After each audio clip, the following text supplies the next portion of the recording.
All right, had to make sure this thing works. This is an old OC unit, right? This is muzzle dog spray from Mace, and this one's very badly expired, so it needs to be expended.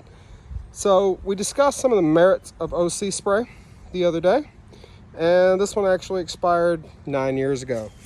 This used to be my sister-in-law's. She gave it to me for disposal. I said, yeah, I'll use it for training related stuff.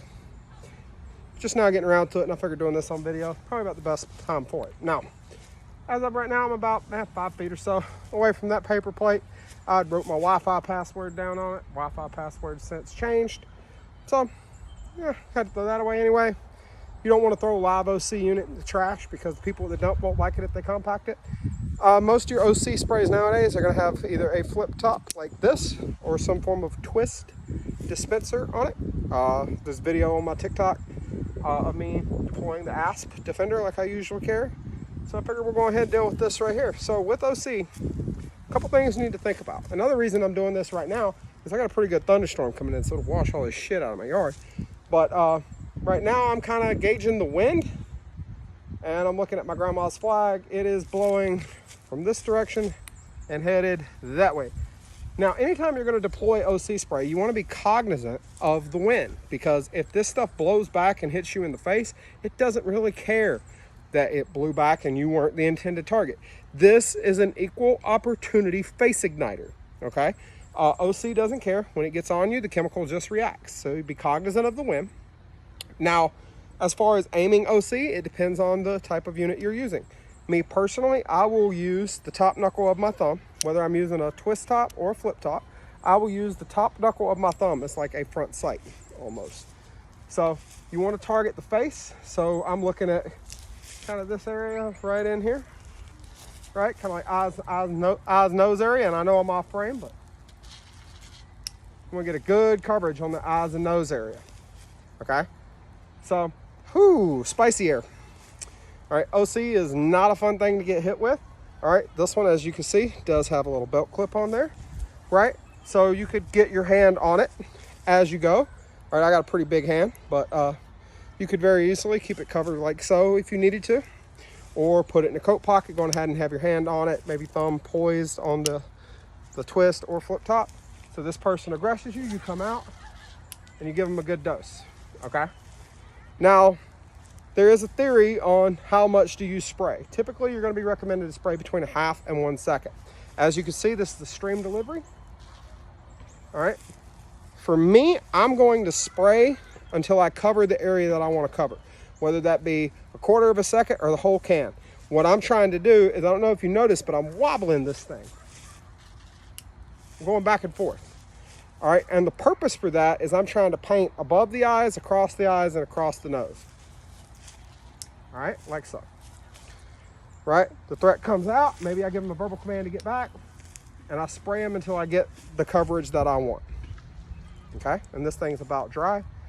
All right, so now that it's kind of backing up, I know you can't see me, but I'm about probably where my hand is, about 6 feet from that plate. And with this wind, I can still hit it. Back up another step, arcing it like a mortar, but I'm just shy of it. So with this thing, even with expired propellant, spicy air again. I'm good for about 7 feet, but as we see, when we're here within about 5 or 6, even with bad propellant, I'm getting pretty good coverage, right? And I am now out of propellant. So, right, I am expending this on purpose now. That would be, any one of those bursts would be a pretty bad day, all right? So when you're going to deploy your OC, right, you're going to come out, you're going to put your thumb in or around your safety, right, whether it be here to go under or to flip to the side. It's going to come up, over, out, get it out in front of you and spray. Now, some will put their hand on the back just to get it up, and that's not necessarily a bad idea, because now if something happens and you need to, you could very easily drop that spray and get in on them with a palm or something of that effect. So your OC spray here, when it comes out, you're going to present it in front of you, because if you're back here, and I don't know if y'all saw that, but because of the propellant, it can kind of bloom off the sides. You don't want to spray it close to you like this, Because if that happens, those are fine particulate drops and are very likely to get back into your face. And you really don't want that. That's typically what we call a bad day. All right. You want them to have a bad day, not you to have a bad day. That's the whole purpose of you carrying this thing, is to prevent you having a bad day. So when this thing comes out, I'm getting it out in front of me. Out in front of me. Why? Because I don't want it to blow back on me. Now, how it's going to blow back on you is directly dependent on a couple of different things. Number one, your delivery system. This is a stream delivery, right? Even though we're dealing with some halfway decent wind right now, at least I can feel it a little bit, but it's not too crazy, right? Stream delivery is going to buck the wind better. It's going to arc to one side or things like that, but the stream is heavier in the air, and as such, it's less likely to be deviated and to do such things as like blow back on your face. A cone delivery or a fog delivery especially are very likely to get blown back onto your face. A gel or a foam, same thing, heavier stream, far less likely to get deflected by the wind, but they're going to have a far shorter effective range. Now you saw this one, even after several good long sprays, I was still getting 7-8 feet out of it.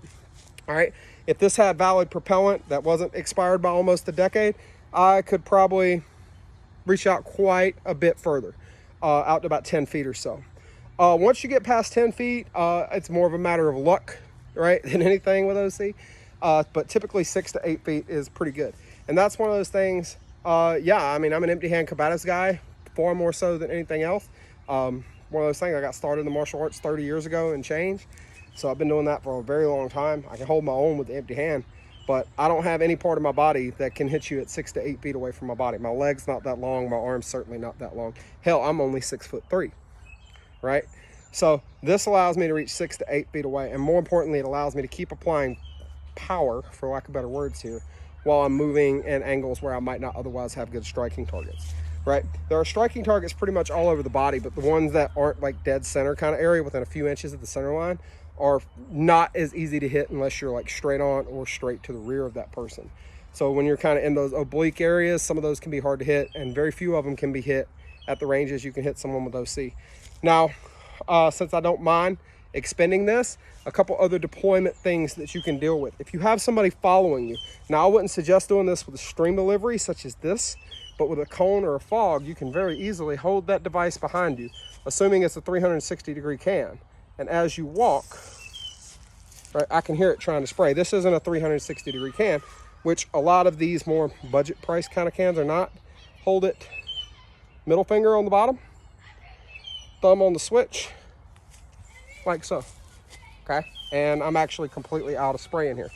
But what I'm doing is this, I'm holding it behind me and I'm putting out a cloud that person that I'm worried about trying to attack me now has to go through. Even if it doesn't hit their face, OC is very effective on the respiratory tract, so breathing in that vapor is not going to be a whole lot of fun. So when I'm traveling in various places, if I'm wearing a coat or a vest or something like that, which I wear those quite a bit, not necessarily shoot me vests, but I do wear vests quite a bit, I can put this in my pocket and have my hand on it, right? Very easily get it out behind me, give them something to walk through, or get it out and back them up with a shot to the face if need be. So very effective tool, right? And as you could probably see, granted I fired quite a few bursts, but it's not hard to stay on that paper plate. And that paper plate, and I really don't want to be this close to this, but in relation to my head, oh, that's spicy air right there. Respiratory effects, right? But yeah, that's a paper plate's a fairly good representation of an adult male head. So that right there would be a quite effective set of burst on there. And as you saw, we didn't have just a little bit. We had quite a bit in here, and this is not a very big container. This is similar to the Mark 6 size containers, which is a half an ounce, right? 14 grams or 0.495 ounce. So quite a bit. This is actually twice the amount of spray that's in my Asp Defender that I carry every day. But I would not recommend this particular one for use on humans because it is only 0.35% major capsaicinoids. All right, the stuff that I carry is 1.3 and 1.33 respectively. So this is about a fourth as effective as the stuff that I usually carry. But there are states that do restrict the potency of the OC spray that you can carry. If you live in a state where you can't exceed 0.4, this might not be a bad option. If you live in a state where you can't exceed 0.2, and I think New York is that way, I could be wrong, But if you live in a state where you can't exceed 0.2, then you won't want to go down, right? The higher the major capsaicinoid number, like we said in our OC spray video, that was devoted to that, the higher the MC number, the more effective this is going to be, right? So there again, this is on the low end, 0.35, right? Nothing I can really say about that other than 0.35% OC and 99.65% filler. So the higher the major capsaicinoids, the better. And one thing that I've found, and you have to understand, when I first started in security work, the OC that I carried was the original DefTech First Defense, which was a 0.2% major capsaicinoid spray. It had pretty good effects on the face and the eyesight, but the effects on the respiratory tract were not nearly as impressive as higher percentage sprays that I carried later and that some of my friends were carrying at the time, some of the people I worked with. So that's kind of where I started with that. The higher the major capsaicinoids, the more the effect. Now, another thing you could think about is there are states that do, and places that would restrict the carriage of pepper spray for use on people, but do not necessarily restrict the carries of OC sprays for use on animals. You notice this muzzle from the Mace brand, right? It is marketed as being used on dogs. Now, granted, some of the bear sprays are a lot more potent. I know I used to keep 9.2 ounce cans of Saber Frontiersman bear spray stashed around places that I bounced at just because they're a great crowd pleaser. But those are typically around 2% major capsaicinoids, which are half again as potent as my duty spray. They are no joke. As to whether they're safe to use on people or not, that's for a doctor to decide. Have I used that spray on people? Yes, I have, and it is incredibly effective. Like it'll take the fight out of someone who's pretty motivated to fight really freaking quick. But keep in mind though, those higher pressure cans with the longer distance typically put out more of a heavy fog, and you're putting a lot more material into the air if it bucks the wind. So if it doesn't buck the wind and it comes back on you, you could be in for a really bad day with one of those cans. So keep that in mind. Again, make sure you're checking the wind before you deploy your OC spray. Right, I can't stress that one enough because, like I said earlier, it does not give a shit if you're the person it was meant to hit or not. It's going to light up whoever it hits. That's just how that works. As far as carrying OC spray, these Mark 6 type cans, I actually like this dispenser size. I do not necessarily like the plastic clips built onto them, namely because they're typically set up, I don't know why, with that on the left-hand side. I like to use OC in my left hand, right? And with that clip on there, it makes it awkward feeling if I'm using it as a fist load. So works fine in the right, but in the left, it just feels awkward to me. However, the Mark 3 and Mark 4 duty size cans are a little big for that use. So the Mark 6 is a good size if you can find one without the clip, right? But if you can't find one without the clip, they actually work really well for certain types of people. I know people who will clip them on their shorts when they run or ride the bicycle. I carry my full EDC, whether I'm out here on the road out by the house running sprints, going for a jog up to the fire station and back, which is about a mile, a little bit over, or I'm out riding my bicycle. Regardless of which one of those I'm doing, I carry my full EDC to include my Asp Defender. But these things right here, they work really well if that's all you want to do is just wear your shorts. And I get it, especially like I live in North Carolina and it's starting to get to the time of year where it gets just brutally fucking hot and humid. So I get it. I understand that. I'm not going to say you're wrong for doing that. But nonetheless, if you do decide to do that, these are actually not a bad choice because a ½ ounce of material, right? Not a bad size of the can. It's fairly small. Granted, I have a pretty good size hand, but nonetheless, it's not a big can. You can, I know several women who wearing the higher waisted workout shorts or leggings will tuck these down in them with the clip over the top. That way they can catch just the top, pull it out and get to it. I know several women who do that. Men as well. I know several men who tuck one of these down the groin line of their gym shorts. And me, I can't get over the idea of the fact that something, mainly my clumsy ass, might fall on something and knock that loose and that button get hit. And yeah, that's not an area that I necessarily want to get hit with OC. But I do believe in carrying OC, like whether I'm running or riding my bicycle, especially when I'm riding my bicycle. The only dogs that I run into when I'm running are mine. But when I'm riding my bicycle, I go through all different kinds of different areas, and thus I can encounter dogs that I don't know, that I've never met before, that generally don't like new people, right? And I really don't want to harm a dog. I'd much rather harm people than dogs. I love dogs, don't really care for people. So if I can spray one, to keep it from biting me and not have to cause it serious injury, then that's obviously desirable for me. And obviously it's use on personnel. All right, there are absolutely times when some people just need to be terminated. Okay, that there's no two ways about that. There are certainly times where that's not only the best choice, but the only really ethical choice for it. And there are times when they don't, right? And in those times that they don't, I believe in having intermediate force options. And I think OC is a good one for a couple of reasons. These things do not cost a lot of money, right? You get a can this size. I mean, you just saw it's got quite a bit in it. It's got quite a bit of good sprays. You get quite a bit of good distance. Doesn't cost much either, right? Easy to conceal, doesn't cost much. Easy to use, right? So like I said, what I'll do earlier is, if you notice where that emitter is, when I shove my thumb in there, right, and I'm trying to keep it somewhat low, right, I can look, I've got the tip of my thumb on my nose, right? So you see I'm gonna hit about mouth area there, right? Come out here and I put this on the top of that plate and I'm hitting nose, mouth, eyes area all day long with this. So very easy, very, very intuitive to use, right? Take the top of your thumb, put it right up here, the hairline, top of the forehead kind of area, press the button, let off of it after a short period of time, somewhere between a half a second and a second. Obviously, if your manufacturer has on the information X number of half-second burst, X number of 1 second burst, that's probably about the burst length that they're recommending. All right, so kind of keeping consistent with that. Give them some hell, right? Take off with it. Typically, I've found that when I pepper sprayed a lot of people working bars and gloves because it's great. It's a great intermediate force option. It takes the fight out of people fairly quick. It works on a lot of people very well, and it works best when it's done by surprise. Okay, so don't show it to them. Don't let them hype themselves up. Right, when they provoke you, they come towards you. Right, you feel the need to use force. Go ahead and get it out and hit them. Get it out and hit them. All right, the only thing they need to see of it is this. Okay, so just one of those things. Going ahead, hit them with it. Let it take them by surprise, and then move. If you need to hit them again, do so. But the key thing is once you hit them, move. A certain percentage of people, depending on who you ask, typically about 10%, are going to be unresponsive to OC spray. All right, it's just like a pressure point.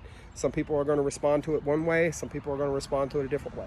Some won't respond to it at all, some will have a lessened response to it. All right, so it's not going to work perfectly on everybody. What that means is once you hit them, you're still looking to get them in the eyes. Yes, the respiratory effect is great, putting some hot shit in their mouth and making that burn. That's going to have an effect at getting some pain compliance as well.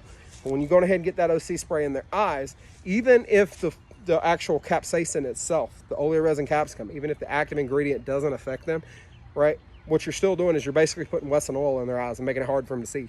Which if it's hard for them to see, then it is not exactly easy for them to catch up to you. All right, I'm kind of slow, right? I got bad knees, a screwed up spine, right? And even I can get away from someone that can't see me to trap me, right? One of those things, get it out, get it up in their eyes and nose area, and beat feet. Get it out half second to a second and start moving. If possible, start moving before then. So, funny story about OC. I was dealing with a guy at the last bar I bounced out. His head security out there. And this dude was acting all kind of crazy. And he got mad because we wouldn't let him in because he left. Right, we had hit fire capacity, right, in state of North Carolina and just about every other state. If it's a place of public assembly, a bar, a restaurant, anything like that, you have what's called a fire bill. And on that fire bill, the fire marshal says it is unlawful to have more than this number of people in there. Now, here's a little bouncer fun fact that a lot of people don't realize. We always undercut that number because we never know how many people have been snuck in a back door or just people we miss counting coming in. We might have went to go to the bathroom and had one of our partners sitting there covering it, and the counter might not have worked or something like that. Right? There's any number of reasons we might have missed somebody. So we always run that a little low. Now, I always tried to stay 20 under my capacity, right? Our capacity was 253. So if I got to 230, no, we're at capacity. Well, that's what we got. And this dude got super mad about it and kept trying to sneak in. And quite frankly, I got tired of shoving his little ass. Dude was not a very big fella, right? And I tried to be nice and talk to him, and it never worked. And I ended up having to shove him. And I'm sitting there thinking, I really don't want to do the paperwork for getting the police out here. But if he makes me do that, then I'm going to make sure that he remembers why he shouldn't do that again. So I finally told him, it's like, dude, if you keep trying to come in here, I'm not going to have much choice but to have you trespass so you can't come back. No, fuck that, da-da-da. And then he decided he was going to bull past me through the door, right? And couldn't have been more perfect timing. One of my partners at the time, great big old fella, took up most of the hallway. He comes coming in, dude runs into him, blah, blah, blah, blah, blah, and I just kind of did like this at the door. So my partner gets in, we get him outside. The dude sits down, calms down for about all of a minute and a half. Sits there, he comes up, raising hell, da, da, da, da, da, da. Threatens me 3 or 4 times. Well, shit, at that point, I've been bouncing for several years. I'm used to that. Going about doing my thing, right? He comes up, some woman tries to come in. He grabs her, big mistake. All right, I'm a Southerner, right? So it's a big mistake. Grabs her, tries to pull her out the way, right? So I shove him back. He gets up, and as soon as he gets up, he drew his fist back. I reached my duty belt, got him right in the face. Great. This dude, like, he flinched back at first, right? And as I'm getting my handcuffs out, I'm sitting there thinking, okay, he just assaulted somebody. I'm going ahead and detain him, get PD en route, right? Go ahead, get him trespass based on that. And if she wants to press charges, she can. I'm getting my handcuffs out. This dude's shaking his head like a cat. Y'all ever seen a cat when they get water on their face? Like that? Yeah, that's what he was doing. It's fucking hilarious. So provided some good entertainment there while he was shaking his head. I ended up catching an arm, getting him on the ground, getting him into cuffs, and he ended up getting some citations and sent on his way. But nonetheless, that was a good time. So OC works very well, but it does its best work when it's by surprise. So if you're going to carry something like this, again, if you want to keep it, I'm just going to use my pocket for a simulation here, right? Keep it so I keep it so my emitter is facing forward. Catch that, come straight up with it, go from there. One of my favorite places to carry OC though is a coat pocket if you've got one, right? That way you can have your hand on it, be on your safety. That way once it comes out of your pocket, it's right there. The fastest draw you can ever have is the one that doesn't need to happen. So just one of those things, just a few little tips, tricks, and a funny story about the use of Oleo resin capsicum spray. So I hope y'all enjoyed that. It's Kenny Smith with Total Force Holding. Y'all stay safe, stay dangerous, stay frosty, and now I can finally throw this thing away. Y'all have a good one. Take care.